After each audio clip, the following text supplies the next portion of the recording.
Um kit de rádio remotos é composto dos seguintes itens: um radiotransmissor, um rádio receptor, suas respectivas antenas, fonte de alimentação e um relé auxiliar. A chave boia é opcional.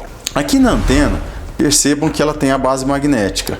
Isso facilita muito a instalação em cima de rádios, quadros de comando ou qualquer outra superfície metálica. Caso você vá fazer a instalação dos rádios em um ambiente agressivo ou regiões litorâneas, nós recomendamos o uso da antena com haste plástica. Dessa forma você vai evitar corrosão. Vamos começar aqui pelo rádio receptor. A alimentação do rádio receptor dá-se da seguinte forma: 12V, que é o primeiro borne, é o polo positivo, GND, segundo borne, polo negativo.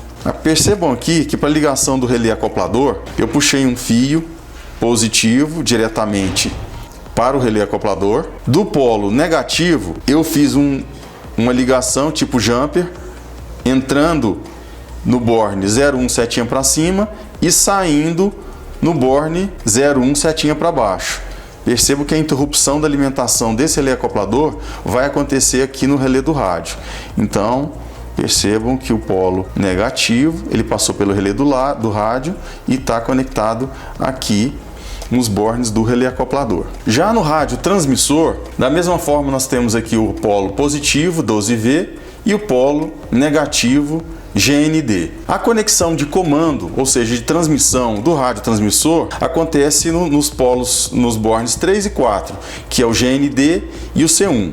Neste caso, eu liguei uma boia ou uma chave boia na posição de reservatório de comando de nível superior. Na boia Margiros, nós temos o fio preto e o azul para comando de nível superior.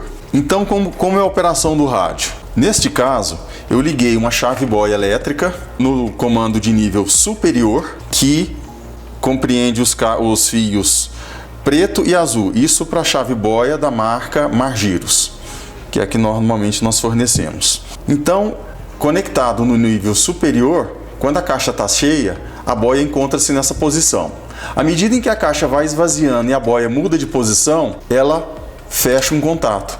No momento que ela fecha um contato, percebam que o rádio transmissor mandou um sinal para o rádio receptor, que por sua vez fechou o relé do rádio e atracou também o relé acoplador. Aqui no relé acoplador, nós temos duas posições de conexão. Uma posição de contato aberto, que é os bornes 14 e 11, é exatamente aqui nesses bornes que você vai ligar o comando automático da chave de partida.